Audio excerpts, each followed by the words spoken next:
Bonjour et bienvenue sur Charging Station pour une nouvelle vidéo électrisante, pas un grand essai, pas un premier trajet aujourd'hui, non, une découverte aux Pays-Bas sur le circuit de Zandvoort. Me voici à la EV Experience, rassemblement de ce qui se fait de mieux en matière de mobilité électrique, pas uniquement des voitures, il y a pas mal de choses, des motos également. Je vous propose de découvrir avec moi quelques-unes des petites pépites présentes ici.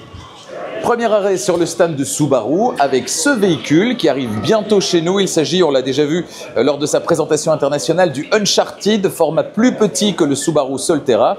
Il a une sacrée gueule, comme on dit, avec la nouvelle signature visuelle de la marque, qu'on retrouve également sur le Solterra revisité. Et puis moi, ce que j'adore, ce sont ces jantes. Elles sont magnifiques. On va aller faire un petit tour à l'arrière. Cette couleur, d'ailleurs, lui va aussi très très bien. On notera au passage la poignée arrière, ici dissimulée dans le montant, ce qui permet d'avoir une ligne un petit peu plus sportive. Et puis à l'arrière, voilà ce que ça donne. C'est très très droit, c'est très réussi selon moi, très équilibré. Et une nouvelle fois, la couleur lui va bien et les jantes aussi. J'ai hâte de pouvoir en prendre le volant et vous proposer un essai sur Charging Station. Il faudra encore patienter quelques mois, mais ça arrive. À l'intérieur, on retrouve toujours cet écran instrument positionné assez haut, ce qui permet de se passer d'un affichage tête haute puisqu'il assure les deux fonctions. On a un volant avec encore pas mal de boutons, pas mal de fonctions accessibles directement sans passer par l'écran central. On a le nouvel écran central maison avec ces petits boutons qu'on va retrouver ici et puis deux chargeurs ici pour la recharge par induction sur cette console centrale sur laquelle on va retrouver également le sélecteur de vitesse. Un essai donc bientôt sur Charging Station, ce sera sans doute au début de l'année prochaine. Chez Lucid, on a la Berline R, ici proposée en version Grand Touring, mais on a surtout le nouveau SUV, le Lucid Gravity, qui se trouve ici à l'intérieur de ce pavillon. La finition à l'intérieur de ce Gravity, elle est vraiment impressionnante, comme dans la Lucid Air. D'ailleurs, j'avais eu l'occasion d'aller découvrir cette voiture aux États-Unis, en Californie. Ici, on a cet écran incurvé qui est très très large, et puis l'écran d'infodivertissement qu'on va retrouver ici. Et en matière de finition, regardez ce que ça donne, c'est vraiment très très très beau. C'est vraiment très beau. On a hâte de pouvoir accueillir ça chez nous, en Belgique, en France. On a vraiment l'impression, avec cet écran et puis ce volant à double méplat, d'être dans un cockpit d'avion. C'est très très chouette. C'est très différent en fait de ce qu'on connaît finalement. Ça ressemble à rien qu'on connaît et c'est tant mieux. Alors c'est pas une voiture bon marché, donc c'est la moindre des choses que ce soit bien fini, mais regardez les détails, la finesse des boutons, les commandes, le bois qu'on va retrouver ici, le métal ici, et puis la finition en textile sur la portière, c'est super impressionnant. Et d'ici, on voit bien la courbure de l'écran. Voilà. À l'extérieur, c'est un énorme bestiau. Je ne sais pas combien ça mesure, mais c'est vraiment très impressionnant là aussi. Waouh! Et alors, ces jantes sont juste énormes, avec des pneus Pirelli P0, on le voit. On a des jantes de 23 pouces. Voilà, jantes de 23 pouces, elles sont énormes. Bon, on espère retrouver ça bientôt chez nous et donc bientôt à l'essai sur Charging Station. Chez Xpeng, il y a le G6, il y a le G9 et puis il y a ça, The Next P7. Et ça, c'est vraiment sympa. Ouais, définitivement, cette ligne est absolument incroyable. Et puis cette signature visuelle à l'avant, franchement, j'adore. Dites-moi ce que vous en pensez dans les commentaires. Chez Mazda, on a la berline 6e, ça y est, une nouveauté 100% électrique chez Mazda, ça fait plaisir. Nouveauté qui a été mise au point, pensée en collaboration avec une marque chinoise, avec un constructeur chinois. Alors pourquoi pas, il faudra juste voir ce que ça donne dans la vraie vie. J'en prendrai le volant tout bientôt sur Charging Station, ce sera dans les prochaines semaines. Ne manquez certainement pas cet essai très électrisant, il y aura pas mal de choses à dire. Voilà ce que ça donne à l'intérieur de cette Mazda 6e, bientôt à l'essai sur Charging Station. Je vous rassure, on peut changer la couleur de l'éclairage d'ambiance. Ça reste définitivement l'un de mes coups de cœur des dernières semaines. J'avais passé une excellente semaine à son volant. Une belle découverte, cette Lynk & Co 02 avec sa ligne très originale. On va aller faire un tour à l'arrière. Voilà ce que ça donne à l'arrière, un profil de SUV coupé très tendance évidemment. Alors je la prendrai peut-être pas dans cette couleur-là, mais elle est vraiment chouette. Un ovni, un de plus, marque chinoise Dongfeng. Il s'agit ici de la Dongfeng Box. C'est plutôt mignon à regarder. On le voit, c'est ici à partir de 23 499 €, 499 €.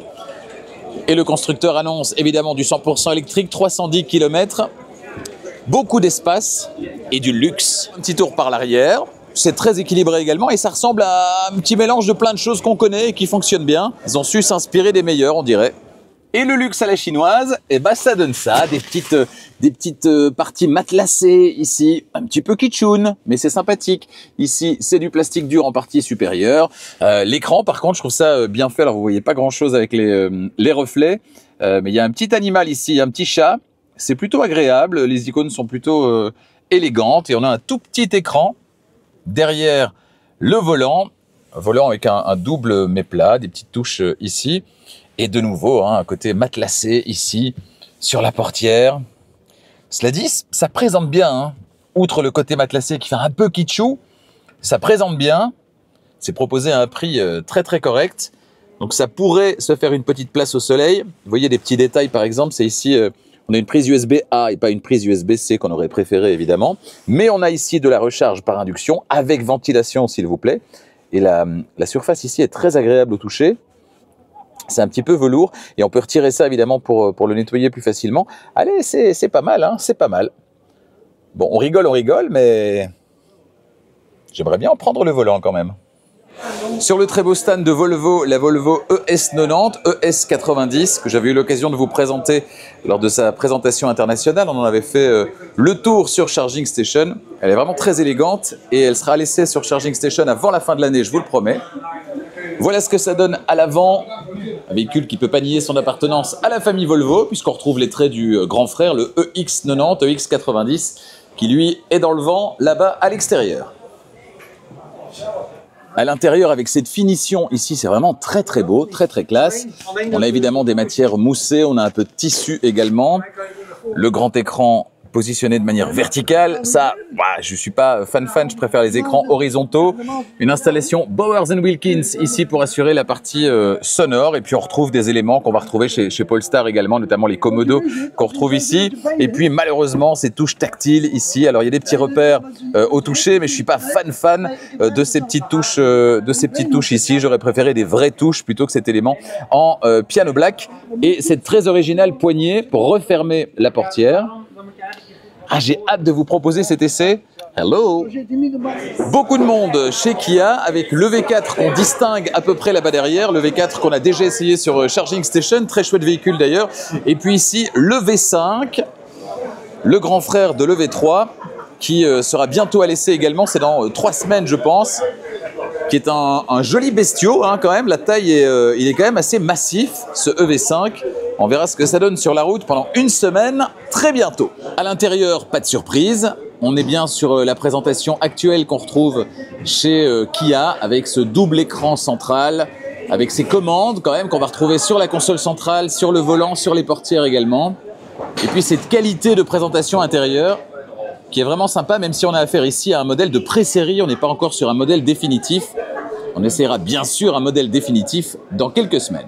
Tiens, et toujours chez Kia, eh bien on va aussi l'essayer, lui, c'est le PV5. Alors ici, il est présenté en version cargo, c'est-à-dire la version utilitaire. On va l'essayer, nous, en version transport de passagers. Il y a quelqu'un là-dedans? Ah non, il n'y a personne. On va aller faire un petit tour à l'intérieur quand même. Voilà ce que ça donne. Avec, on s'en souvient, et il l'avait présenté lors de l'événement international, avec pas mal d'astuces au niveau, notamment pour les professionnels, au niveau de l'écran central, possibilité de regrouper des applications et d'avoir tout sur un même écran, et pas, notamment pour ceux qui feront du transport de personnes, eh bien des téléphones, des écrans additionnels qu'on va essayer d'attacher autour pour tout ce qui est applications annexes. On a tout sur un seul écran, l'écran central d'infodivertissement, et ça a l'air très confortable, ces sièges. J'ai hâte de prendre le volant également de ce transporteur de passagers à la ligne originale. Et alors je vais le refaire juste pour vous, mais simplement le bruit quand on referme la portière, ça fait pas camionnette, vous voyez, ça fait voiture. Je sais pas si vous allez bien l'entendre. Voilà, c'est solide. Et là, pendant que les essais de véhicules électriques se poursuivent, en silence évidemment, sur le circuit de Zandvoort, eh bien je vais vous proposer d'aller dans le EV Pavilion, c'est juste ici, à la rencontre d'un de mes coups de cœur. Avant de vous faire découvrir cette petite pépite, on est chez Firefly, avec sur le stand de cette marque plus accessible de NIO, eh bien ce modèle Firefly, à la signature visuelle très originale à l'avant. On va aller faire un tour à l'arrière. C'est équilibré, hein, 3 petits points devant, 3 petits points derrière. Et un petit tour à l'intérieur. Alors la première chose qui surprend quand on s'installe au volant, vous ne pouvez pas le sentir, vous ne pouvez pas le voir, c'est le confort des sièges. Les sièges sont extrêmement moelleux et on a cette présentation qui est vraiment très épurée. La Chine dans ce qu'elle a de meilleur finalement, hein. Ce look très épuré, très zen. Avec ici du tissu, ici on a du plastique moussé, c'est vraiment très bien. On aperçoit ici ce qui semble être une barre son, je vous confirmerai tout ça dans le grand essai. On a un écran central ici qui ressemble très fort à ce qu'on va retrouver chez NIO, donc c'est très bien fait. On verra à l'usage si c'est vraiment le cas. Et puis ce volant à léger double mais plat, avec ce petit compteur derrière qui est très sympa également. Les commodos dans la même couleur. Voilà, l'ensemble présente super bien et j'ai hâte de prendre le volant de cette voiture dont l'un des points positifs qui saute aux yeux ou plutôt derrière immédiatement, eh bien c'est ça. C'est les sièges extrêmement confortables. Alors le gentil monsieur ici va nous montrer la petite surprise. There is a little surprise. C'est une zone, voilà, pour stocker des objets qui se trouvent en dessous de l'assise du siège passager. C'est bien vu. Thank you. Ah ouais, il y a de la place dans cette petite voiture, regardez. Alors je n'ai pas effectué les réglages, mais le siège avant me semblait réglé assez loin du volant. Et j'ai vraiment de la place. Voilà. Petite proposition sympa, cette Firefly, dont je vous proposerai un grand essai très prochainement sur Charging Station. Mais franchement, alors à part les 3 petits points devant, les 3 petits yeux, vous voyez les phares, je trouve pas ça très joli. Mais l'intérieur, franchement, est très sympa, hein. Dites-moi ce que vous en pensez avec les petites poches aumônières, tout ça. Ah non, c'est vraiment bien, hein. Alors le monsieur me dit qu'il y a une autre surprise, encore du stockage. Ah oui, c'est impressionnant. C'est très impressionnant. Bon, bah, vivement qu'on puisse en prendre le volant. Décidément, cette Firefly est pleine de surprises. Bon, et pour couronner le tout, ça c'est le frunk et il est gigantesque. Décidément, elle est vraiment incroyable. Alors, il y a ici à la EV Experience à Zandvoort, vous le voyez également, des 2 roues. Il y en a vraiment beaucoup. De ce côté, il y en a également de ce côté. Et puis des quadricycles à moteur, vous voyez. Et il y en a un en particulier qui m'a tapé dans l'œil. Je pense que c'est mon coup de cœur de cette EV Experience. Il s'agit de eMotion, un projet français. On va aller voir ça maintenant. Alors ça, vous voyez, ça se penche comme une moto. C'est très étroit, ça permet de remonter les fils. Voilà la petite maquette ici. Et le voilà en vrai, le concept eMotion qui sera sur la route fin 2026, début 2027. C'est donc un 4 roues qui se comporte comme un 2 roues, qui peut aller sur l'autoroute, c'est jusqu'à 115 km/h de vitesse maximale. On a 2 places l'une derrière l'autre, comme dans un Mobilize Duo, sauf qu'ici c'est beaucoup plus étroit et donc on peut remonter les fils. Et ça c'est vraiment génial. On a l'avantage d'être dans quelque chose de fermé, de protégé et au final la possibilité quand même de remonter les fils. Je trouve ça vraiment top. On va aller faire un tour à l'intérieur. Et voilà, vous êtes au guidon du eMotion en version prototype. Voilà ce que ça donne quand on est au guidon. C'est assez impressionnant. Voilà ce que ça donne au niveau donc de l'écran compteur de vitesse, qu'on a vraiment comme une sorte d'affichage tête haute, hein, finalement. Une sorte d'écran instrument ici, écran tactile. Et puis alors un guidon, un vrai guidon. Ça se comporte comme une moto, c'est la philosophie d'une moto, ça se penche dans les virages. Je trouve ça hyper malin, très chouette. Le siège pour le conducteur et juste derrière le 2e siège qui peut également se rabattre. Et dans ce cas-là, vous profitez d'un espace de stockage supérieur. J'adore ce véhicule, c'est français, ça vient du côté de Lyon et ce sera sur la route donc dans quelques mois. Alors il n'y a pas beaucoup de place sur le stand ici, mais je vais quand même essayer de vous faire découvrir l'arrière de ce eMotion. Et on voit ici la partie technique, voilà. C'est absolument génial en termes d'ingénierie, je trouve ça vraiment génial. Dites-moi ce que vous en pensez dans les commentaires. Au niveau de la portière, en fait, elle bascule et elle rentre de manière horizontale. Et ce, de chaque côté. Donc, on a en fait un petit peu les avantages en termes de portière d'encombrement du véhicule que j'essaye cette semaine, à savoir le Mobilize Duo, sauf qu'ici ça prend moins de place en hauteur, hein. La portière du Mobilize Duo elle part beaucoup plus haut, et en plus on est hyper étroit en largeur, et donc on peut remonter les fils, ce qu'on ne peut absolument pas faire avec un Mobilize Duo.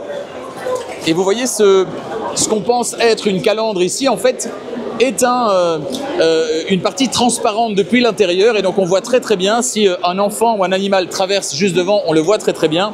Alors qu'ici, de l'extérieur, ça donne visuellement l'effet d'une calandre. Bref, ce véhicule, je le trouve incroyable. Je ne manquerai pas, évidemment, de vous tenir informé.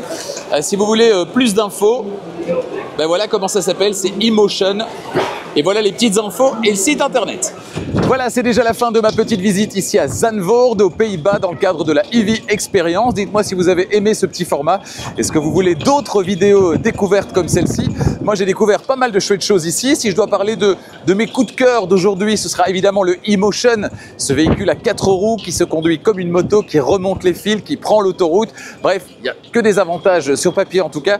J'aurai l'occasion, je l'espère, d'en prendre le volant prochainement. Ce sera la version définitive et je ne manquerai pas de vous faire une petite vidéo sur Charging Station.